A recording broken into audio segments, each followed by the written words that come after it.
اعوذ باللہ من الشیطان الرجیم، بسم اللہ الرحمن الرحیم۔ تو دوستو آج ہم بات کریں گے ایک بیماری کے بارے میں۔ آپ نے ہائپوکونڈریا کا نام تو سنا ہی ہوگا۔ اس کا مکمل علاج اور اس کی تمام تفصیلات میں اس ویڈیو میں واضح کروں گا، اور اس ویڈیو کو مکمل دیکھیے کیونکہ اس میں اس کا علاج بھی ہے، اور جہاں جہاں سے ممکن ہے میں نے اس چیز کے بارے میں واضح کیا اور اس کی علامات کے بارے میں بتایا گیا ہے۔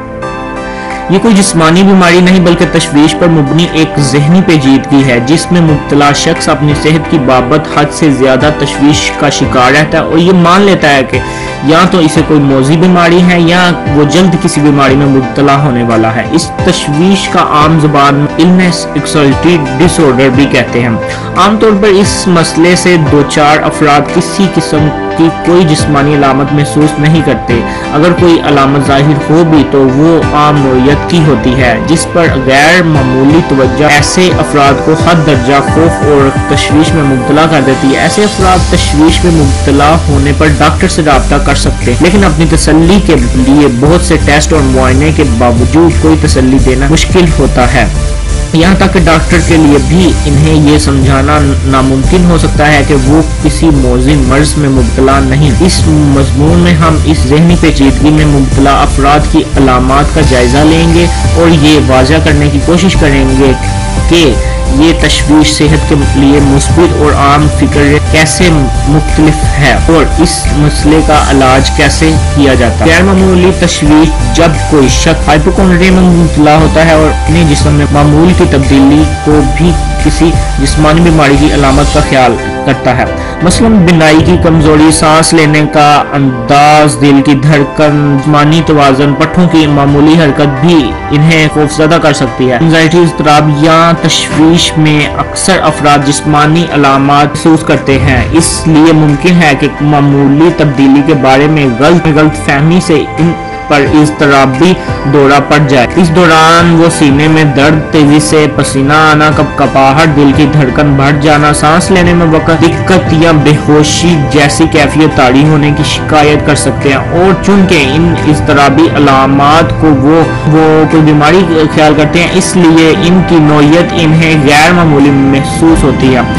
ہائپوکونڈریا میں مبتلا شخص کی علامات: ایسا فرد کسی موسمی بیماری کا اعلان سننے پر حد سے زیادہ پریشان ہوگا اور اسے اس بات پر یقین ہو جائے گا کہ وہ خود بھی جلد کسی بیماری میں مبتلا ہونے والا ہے۔ ایسا شخص مختلف قسم کے رویے اور جذبات کا اظہار کرے گا جن میں یہ خاص طور پر شامل ہے: جسم میں ہونے والی عام معمولی تبدیلیاں کوئی موذی بیماری کی علامت سمجھنا شروع کر دے گا۔ انزائٹی یا اضطراب سے پیدا ہونے والی جسمانی علامات کو موذی بیماری کی علامت سمجھنا، موسمی بیماری سے متاثر ہونے کا خدشہ ظاہر کرنا، محسوس کرنا اس چیز کے بارے میں کسی ایک مخصوص بیماری میں مبتلا ہو جانے کا خیال مختصر وقت نہیں بلکہ 6 ماہ تک ذہن اور دماغ پر حاوی رکھنا، ان خیالات سے اس قدر متاثر ہونا کہ زندگی کے عام کام اور ذمہ داریاں نبھانا مشکل ہو جائیں، سماجی تعلقات متاثر ہوں اور شاغل میں دلچسپی ختم ہو جائے۔ تشویش کے سامنے بے بس ہونے پر اس ذہنی پیچیدگی میں مبتلا شخص بیماری کی جانے کی کوشش میں مصروف رہتا ہے، بیماری کی علامات اپنے معمول اور جسم پر ڈھونڈتا ہے۔ ڈاکٹر سے معائنے کے بعد اسے تسلی نہیں ہوتی، وہ شخص کسی شخص کی گئی بیماری پر بھی یقین نہیں کرتا اور اس تسلی پر بھی آمادہ نہیں ہوتا کہ اس کی صحت بالکل ٹھیک ہے۔ اس کی خواہش ہوتی ہے کہ ارد گرد کے لوگ اسے تسلی دیں اسے کوئی بیماری نہیں ہے، دلجوئی کریں، اسے مطمئن کریں کہ یہ بالکل ٹھیک ہے۔ ہائپوکونڈریا illness anxiety disorder کو کھانے میں دیگر دماغی پیچیدگیاں بھی اہم کردار ہے۔ اگر وہ کوئی obsessive compulsive disorder OCD یا GAD مثلا کسی ڈپریشن میں مبتلا ہے تو ممکن ہے کہ ان علامات کی بنیاد پر ہائپوکونڈریا کی پیچیدگیاں شدت اختیار کر جاتی ہیں۔ یہ بھی ممکن ہے کہ کوئی شخص جو کہ واقعی بیماری میں مبتلا ہو وہ اس پیچیدگی کا شکار ہو جائے۔ ایسی صورت میں فرد اپنی مرض کی شدت کو مہلک خیال کرنے لگتا ہے۔ اب ہم بات کریں ہائپوکونڈریا کے علاج کے بارے میں، تو اس کا مکمل علاج: ذہنی پیچیدگی میں مبتلا فرد کو ماہر نفسیات کی مدد لینے کا مشورہ دیتے ہیں۔ تاکہ سائیکولوجیکل تھراپی یا دواؤں کی مدد سے ان کے مدد کی جا سکے۔ اس سلسلے میں علاج کے دیگر طریقے ہیں، مثلا سی بی ٹی۔ اس تھراپی کے تحت ماہر نفسیات فرد کو اپنی سوچ کا دھارا سمجھنے کا مشورہ دیتا ہے، اس کو تبدیل کیسے کیا جائے اس سلسلے میں مدد فراہم کرتے ہیں تاکہ ان کی بیمارانہ تشویش اور سوچ کا ان کے رویے اور جذبات پر اثر انداز ہونے کا سلسلہ تھم سکے۔ 2006 میں کی گئے ایک سروے کے مطابق ہائپوکونڈریا میں مبتلا فرد کے علاج میں یہ بھی نہایت کارآمد ثابت ہوئی ہے اور دوردست نتائج مرتب کیے گئے ہیں۔ اینٹی ڈپریسٹ اگر ہائپوکونڈریا کی بنیاد کسی دوسری ذہنی پیچیدگی مثلا ڈپریشن یا عام انزائٹی اور obsessive compulsive disorder ہے تو ممکن ہے کہ اینٹی ڈپریسنٹ دوائیاں بھی نہایت کارآمد ثابت ہو سکتی ہیں۔ ہائپوکونڈریا کا سامنا کیسے کیا جائے؟ معالج کے مشورے کے ساتھ ساتھ ایسے کئی طریقے اپنائے جا سکتے ہیں جن کی مدد سے ہائپوکونڈریا کی شدت کم کرنا ممکن ہے۔ ان میں سے چند ایک یہاں تحریر کیے گئے ہیں۔